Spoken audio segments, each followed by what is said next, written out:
My name's Grant Newsham, and I'll just give you a little bit about why I'm here and what my the connection to this is, besides being obviously part of Cpac. But in 2020, I was asked to go to South Korea and to examine allegations of electoral fraud in the 2020 National Assembly elections.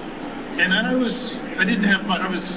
wasn't busy at the time, so I was glad to go and see what happened. And I must say, I wasn't expecting to find much, if anything, because everyone remembers that famous, if you're old enough, there's that famous picture of President Harry Truman holding up a newspaper saying, "Dewey wins." And my point is that elections often turn out in strange ways that you don't expect, and that's what I was expecting. But after I got there, and I started to interview witnesses, and that I realized very quickly that something very strange and bad had happened in South Korea. And the evidence, as I saw it, was overwhelming that the National Assembly elections, which gave the leftist opposition a very strong majority in the National Assembly, their Congress, that had happened. And I came away convinced, and have looked into the 2024 National Assembly elections, and basically the same thing happened. So I say that is what the evidence told me, and why I'm here. And you notice these days you hear about Ukraine, you hear about Gaza, Taiwan as problems, but what we don't hear is an impending disaster in South Korea that doesn't get attention, but it deserves a lot more. So what we're going to start off is move into this quickly, and we hope to have some time for questions as well. And we'll start off with Gordon Chang.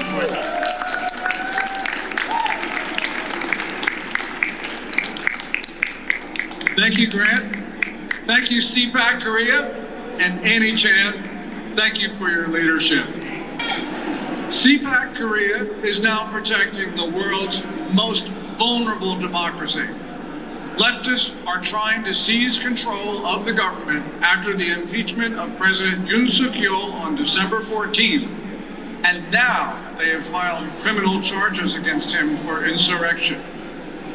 The only thing that is protecting democracy in South Korea are conservatives in the cold, on the streets, confronting leftists on Seoul and Daegu and so many other cities. What's at stake? Well, nothing less than the continuation not only of democracy, but also of the South Korean state, the Republic of Korea. If you want to know where the front line of democracy and freedom today is, it is in the streets of Seoul. Now, that's the summary. Let's get started. And this crisis did not start in December with the impeachment of President Yoon. It did not start on April 15th, 2020 with the National Assembly elections, but today we will begin there. On that day, in the election, it resulted in an uninspected, overwhelming victory for Minju, the Democratic Party of Korea.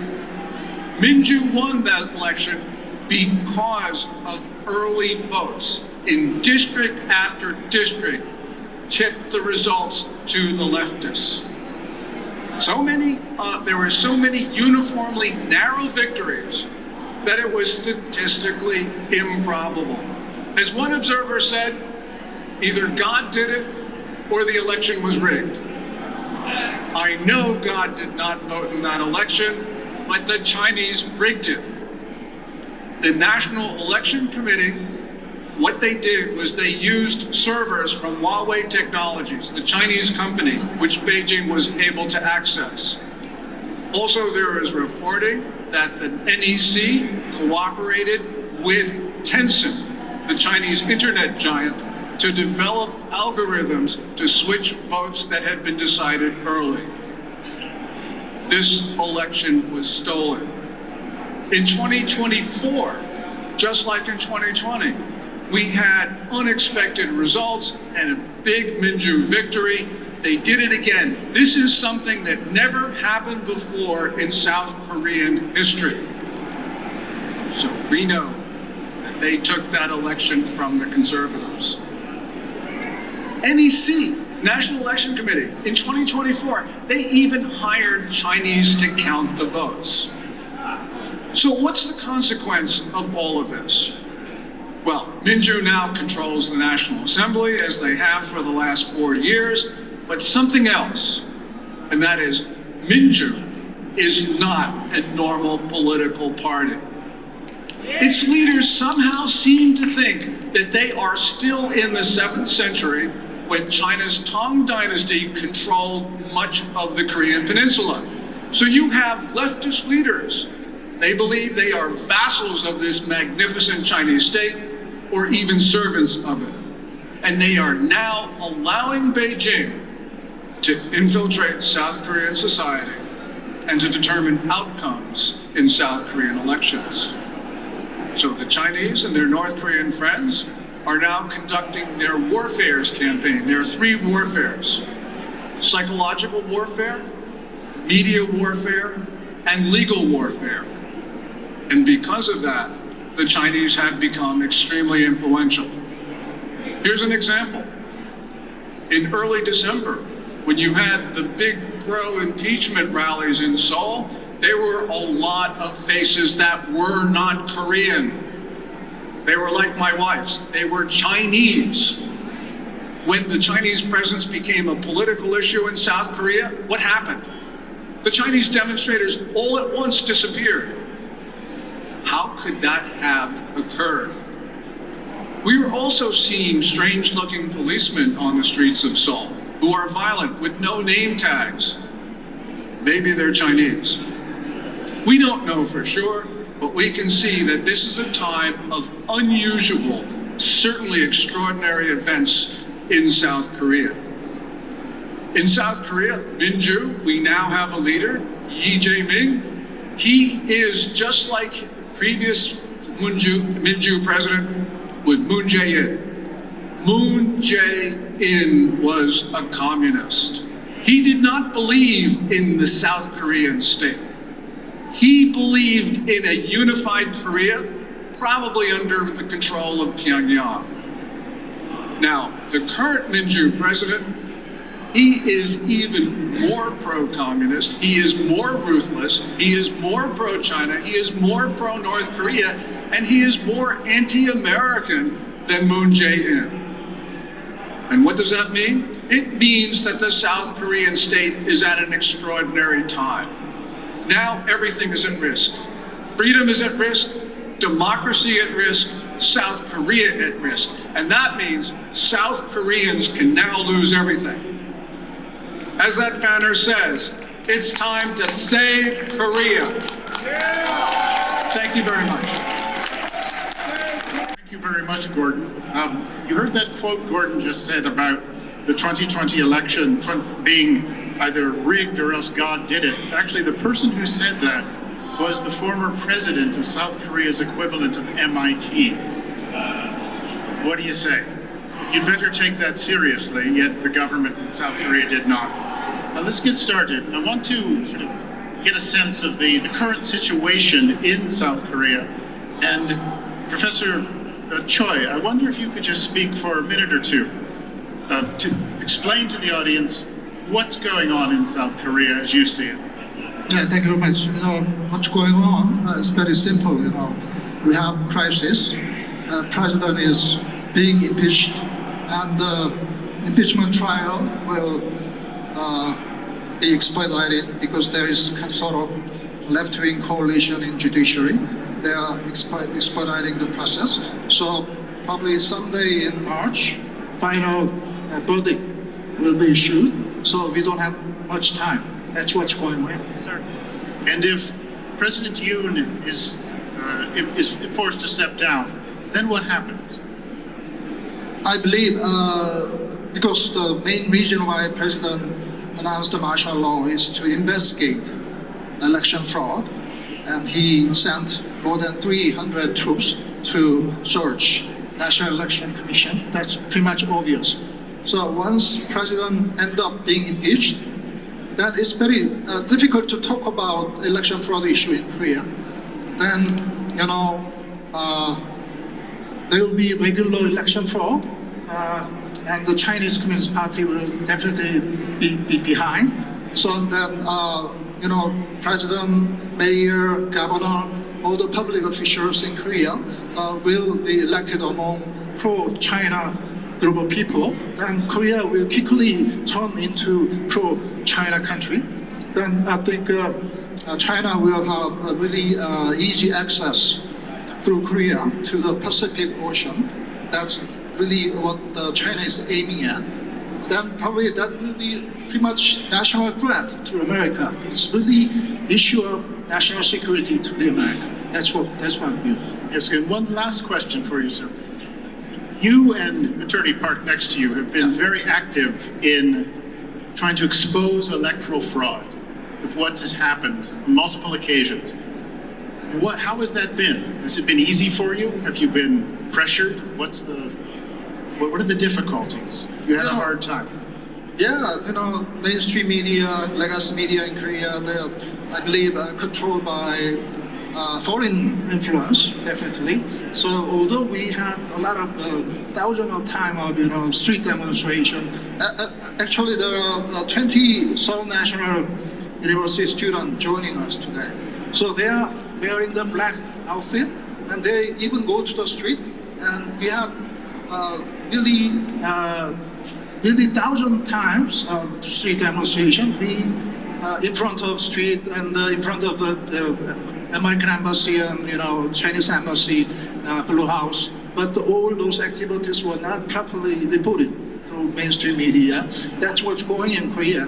So I think the Chinese influence definitely there.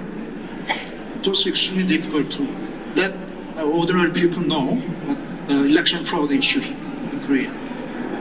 Yes, even some people who have actually raised these charges have been threatened with arrest. You couldn't even say it in South Korea, and even now it's difficult, which sounds familiar, I think, to many of us here. I'm shocked. I'm very shocked to search the Korean election fraud. I realized the intervention of China, especially. I think I saw the Huawei's Wi-Fi signals near election offices. I was very shocked. I never seen the Wi-Fi the name of Huawei. But there is Wi-Fi signals near election offices. And many election devices are made in China. And Chinese entities hold major stakes in Korean election-related companies. Shockingly, the password for Korean election system is 1, 2, 3, 4, 5. This means it's the same number of China's petition system online, the government system numbers. An internal CSP control system number is 1, 2, 3, 4, 5. But the password of Korean election system's password is 1, 2, 3, 4, 5. Chinese 1, 2, 3, 4. I think it's very dangerous to Koreans. And ballot counting centers during recounts steep and unsystem counterfeit ballots resembling freshly printed banknotes were discovered in large quantity. Over 40% of ballots came from early votings, which was likely manipulated through hackings, fake IDs, and double votings by Chinese nationals. Many of the thick-digit ballots found in the counts are suspected Chinese counterfeit. Thank you. That's a couple of things to elaborate on here. From around 2021 to 2023, the National Election Commission, which runs the elections, their computer system was hacked at least 6 times by the North Korean Lazarus group, at least 6 times. And that basically forced the authorities to allow a test by the National Intelligence the NIS, their intelligence service, to see if they could hack the NEC systems. They did almost every time, and without any difficulty, and it gave them basically free access to manipulate the systems, to change things, and to work on the counting machines as well. And this was, surprisingly, this happened, and the evidence was out there as well. Another thing, as Attorney Park said, there's Huawei components in the Election Commission's networks. When the head of the National Election Commission was told about this, his answer was, it is irrelevant. And keep in mind that everywhere else on Earth, free nations are trying to pull Huawei hardware out of their systems as fast as they can, but to the Korean electoral authorities, irrelevant. And that gives you a sense of how hard it has been for really freedom-loving Koreans to try and examine electoral fraud. And once again, you can think of how hard it has been in the United States to examine it as well. Now, Fred, I'd like you to give us the audience an idea of what is at stake with South Korea if it comes under control of one-party control of a leftist administration. Thanks, Grant. South Korea plays a crucial role in promoting security in the Asia-Pacific and is a key strategic ally of the United States.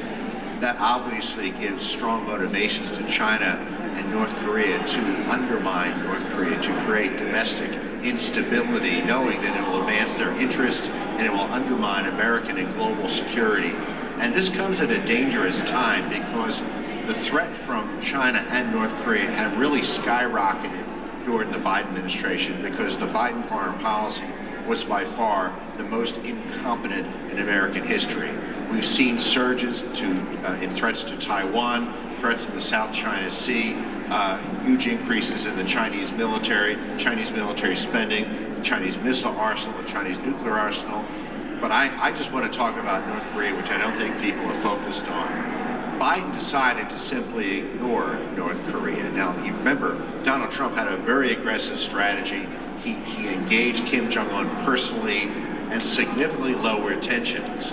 Well, given Biden's incompetence and the disastrous withdrawal from Afghanistan in the summer of 2021, Kim Jong-un decided to surge his missile program. He fired at least 90 missiles in 2022, unveiled and tested a solid fuel ICBM that can not only hit the United States, but will be easy to hide and very hard to destroy because it can be launched very quickly.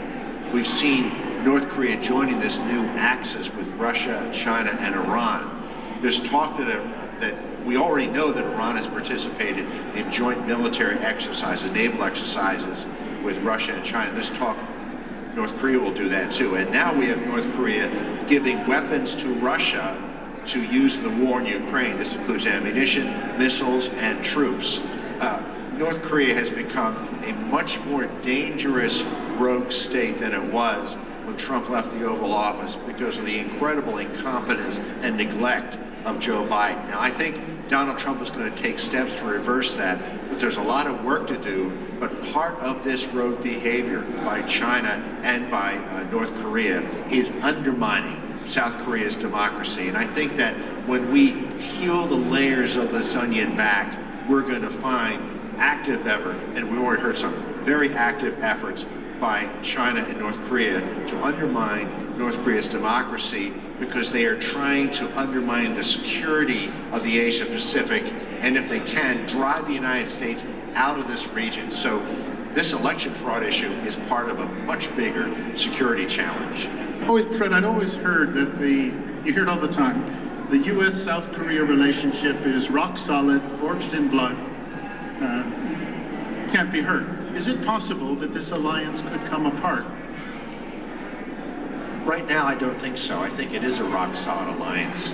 But there are leftists in South Korea who are pretty hostile to the United States, or they are too willing to appease North Korea. And that was certainly true of President Moon. But I think what we may see with the new left-wing president, he will be much worse than Moon, and we may see offers to North Korea that may give away so much freedom and security that South Korea may never get it back. Thank you. And I have a question for Ambassador Ryu. Thank you. Could you comment on what are North Korea's objectives towards South Korea? Does it really think it can take over South Korea? 제가 보기에는 북한이 한국을 공산화하기 위한 것이 가장 본질적인 문제라고 생각을 합니다. 그러니까 남과 북은 태어날 때부터 체제 경쟁 속에 뛰어들었습니다. 그래서 이제 북한인 경우에는 김일성이 1950년 6월 25일에 한국 전쟁을 일으키기도 했습니다. 이게 다 체제 경쟁의 일환이거든요.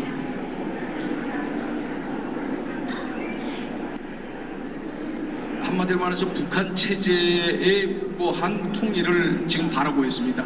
그래서 북한이 주장하고 있는 것도 주한미군 철수거든요. 그런데 지금 현저하게 차이나는 것은 1980년대에 들어서면서부터 남과 북의 체제 경쟁은 완전히 끝났습니다. 그 말은 무슨 말인가 하니 한국이 경제, 정치, 경제, 문화, 군사를 비롯한 모든 영역에서 북한을 완전히 압도했습니다. 지금 현재 한국의 경제 순위가 세계 13위거든요. 그리고 또 GDP가 북한에 비해서 40배 이상 넘습니다. 이렇게 이제 체제 경쟁을 할 수 없는 단계에 이르렀기 때문에 북한이 지금 선택과 집중을 해서 핵에 올인하고 있는 것이라고 생각을 합니다. 그래서 북한은 1980년대부터 시작해서 근 40년 동안 자기 체제를 수호하기 위해서 핵을 계속 질 양쪽으로 강화해 왔다고 생각합니다. Yeah, thank you very much. Stephen Yates, I got something for you. Could you comment, Mr. China, could you comment on how China views South Korea, views the peninsula, views the U.S., South Korea, and Japan alliances? Well, thank you very much. Basically, I would echo a lot of what Gordon gave by way of his introduction and description of the historical relationship and sort of the tributary or subordinate role that near or broad neighbors are meant to play. But I just want to flag a couple of anecdotes and maybe give a proposed solution or an example of how to get back. Number one, a lot of what Gordon described of plainclothes or unmarked agitators and police going in to change reality on the ground, we've seen this in Taiwan, we've seen it especially in Hong Kong. And in the erosion of freedom in Hong Kong, the great magic in a dark way of what the CCP was doing is it convinced the Hong Kong people themselves to destroy their own institutions and give up their own freedoms. And if you look, there's a second example of that that's worldwide, but it affected us here. The COVID virus was developed and deployed out of China. They lied and manipulated the World Health Organization, but the greatest damage done to America during the COVID pandemic was Americans destroying our own institutions and our own freedoms. They got us to do it to us. And so what Gordon and others are warning about are Chinese Communist Party influence operations where they are trying to get Koreans to destroy their own institutions, the pillars of that vaunted alliance that has been forged in blood and should be rock solid. And so it is a version of this mind virus that goes out there. But the only way we can get back is if the Korean people get to a point where they've had it the way the American people had, that there's a Make Korea Great Again movement, the way there's a Make America Great Again movement, and we've got to have a new golden age that is not in America but also in Korea. One of the tools to do that is election integrity. And I'll just end with this anecdote. One of the most attacked areas by the Chinese Communist Party is Taiwan. I've been blessed to spend most of my life from martial law to today looking at the electoral process in Taiwan. Somehow, in a single day, 12 to 15 million people are allowed to vote. They show an identification, they fill out a paper ballot that has witnesses, and they are able to go through and have results by 8 or 9 p.m. that end up not really even being contested. But they have a system. It's not America telling the world have to do it. One of the other vulnerable democracies already does this. And we don't need electronic systems to count. It's done by the precinct level up. And human beings have shown that they can do this with integrity in other countries. And so, watch out for the CCP influence operations. Watch out for the mind virus that gets us to attack each other and our own institutions. But do go back to making it easy to vote and hard to cheat with paper ballots and verifiable systems. With that, hopefully, we have a diagnosis and a prescription. Now, Attorney Park, along these lines, what would you recommend? What would you like to see changed in the South Korean electoral system to make it more honest? 선거 제도에 있어서 이미 모범 사례가 있습니다. 그거는 바로 대만 사례고, 대만은 당일 투표 그리고 투표소 수개표를 합니다. 부재자 투표도 없고 사전 투표도 없습니다. 그리고 그 투표소에서 바로 개표를 합니다. 이러한 식으로 바꾸는 것이 제일 중요하다고 생각합니다. 그리고 그 제가 생각하는 아까 프레드 프라이츠가 얘기를 했는데 over 90% of South Koreans dislike China and strongly identify as pro-Korean. In a survey conducted on right-wing YouTube channels with 40,000 participants, every single respondent expressed support for the USA and dislike for China, with 95% stating they strongly dislike China. South Korea is an anti-communist, pro-American, and freedom-loving nation. But pro-China politicians, there are many pro-China politicians, but the most of Koreans are pro-American. Yes, that's one of the peculiarities of the current situation, is that despite how well the leftist Democratic Party of Korea has done in these elections, and they are, by their own admission, they're pro-North Korea, pro-China, they see the United States as the problem. In fact, when they impeached President Yoon, one of the charges was that Yoon had been he had been antagonizing North Korea and the Chinese, and he'd been too friendly to the Japanese. And sort of by definition, this is also saying he's too close to the Americans as well. Yet despite these electoral victories, the polls always say that the vast majority of South Koreans support the U.S.-South Korea alliance, to include keeping military forces on the peninsula in the event the war had someday ended. So it's one of these paradoxes that, like any place, you have to dig into it a bit to kind of understand it. And just an interesting anecdote that I've discovered when I did my research is that, and Attorney Park had mentioned it, but I just want to highlight it, is some of the evidence provided was these pristine ballots, just like stacked up and had never been moved at all, and sometimes they were glued together, and this was presented to the courts as evidence. And the excuse given by the National Election Commission was, well, this is special paper. So if you crinkle it, it goes back to like being flat. You should come up with a better story if you're going to sort of try and address evidence in that way. Now, Professor Tan, or Ambassador Tan, excuse me, what do you've worked on these peninsula issues, human rights in particular. What do you think the possibility of future unification is? Could you comment on that? I actually believe that we will see a united Korea someday. I have hope that that is the case.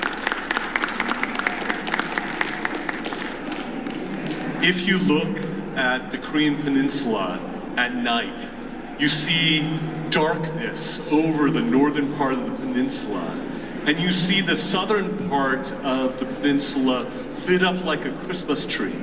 And this is a metaphor of the two Koreas as they are currently divided.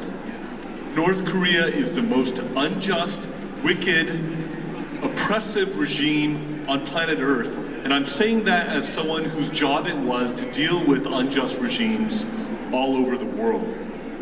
It is number one along those lines, bar none. A friend of mine once described it, if you know the Lord of the Rings series, as Mordor.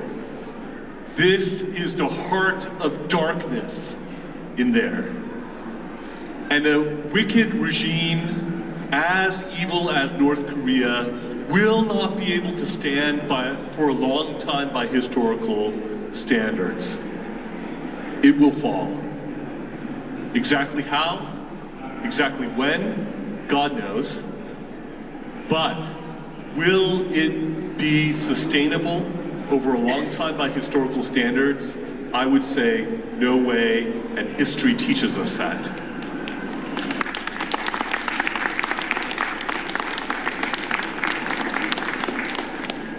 There is no sane reason why South Korea should want to become more like North Korea.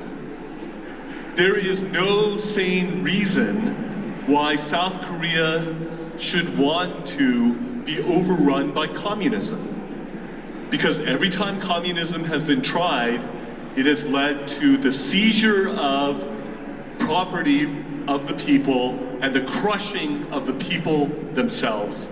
No exception, worldwide, every single time it has been tried.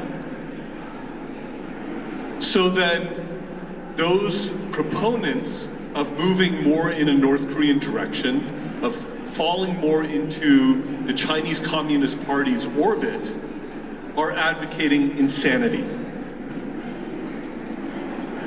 Moving into the current crisis in South Korea.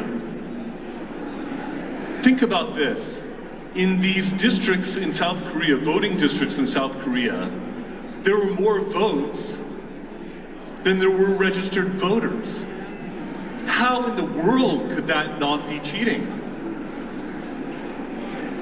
When you have a situation where the National Election Commission is saying, nothing to see here, move on folks, when you have the Constitutional Court rejecting an inspection of the voter rolls and saying that inspection into the electronic voting system is irrelevant and immaterial to the impeachment case of President Yoon, this is legal nonsense. And I say this as a legal scholar. President Yoon, under Article 77 of the South Korean Constitution, had the constitutional authority as president, as duly elected president of South Korea, to declare martial law in a time of crisis for his country. He did this at great risk to himself as president, and he has been paying the price heroically for his country.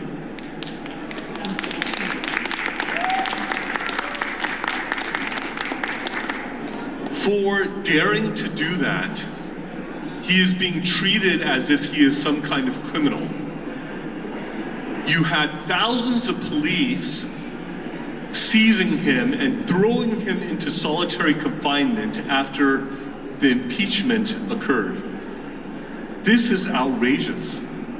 He is the duly elected president of South Korea. And this is no way to treat the president of any country, much less your own president in your own country.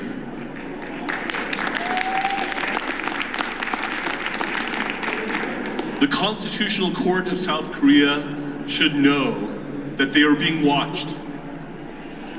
They have a scant amount of time as they're rushing this process forward.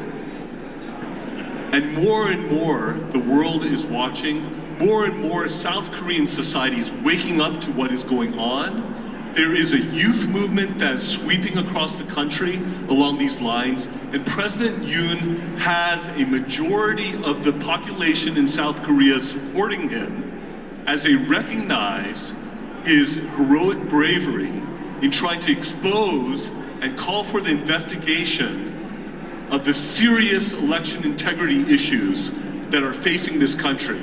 If the National Election Commission is confident in what it has done, why does it not divulge and expose what should be, in their claim, legitimate procedures. If they have something to hide, maybe that explains their behavior and their unwillingness to turn over the basic information that should be transparent and available in a democracy. And if a democracy loses its election integrity, then the fundamental right of the people to govern themselves and to choose those who represent them is lost. Okay, thanks, Morse. We appreciate that. Now, we've got time for 2 or 3 questions. We are out of time, but I'll just close it out that what you get a sense of all of this, and I think everyone here knows it, is the centrality, the importance of free, honest elections to everything that we've got. And where I was really reminded of it is when I got involved in this question in South Korea, because this was entirely done by citizens who were distressed at what had happened. They're the ones who produced this overwhelming evidence in the face of opposition. So I think everyone here recognizes the importance of honest elections, and it is something that both the United States and this administration and South Korea have in common and have an interest in looking into it. And I would comment that I wish we had more time. You can apply for college credit afterwards if you would like, but I apologize for not giving people more time to talk, but I appreciate you coming, and thank you as well for the audience as well. And if you want to talk to somebody afterwards, please come up. Thank you.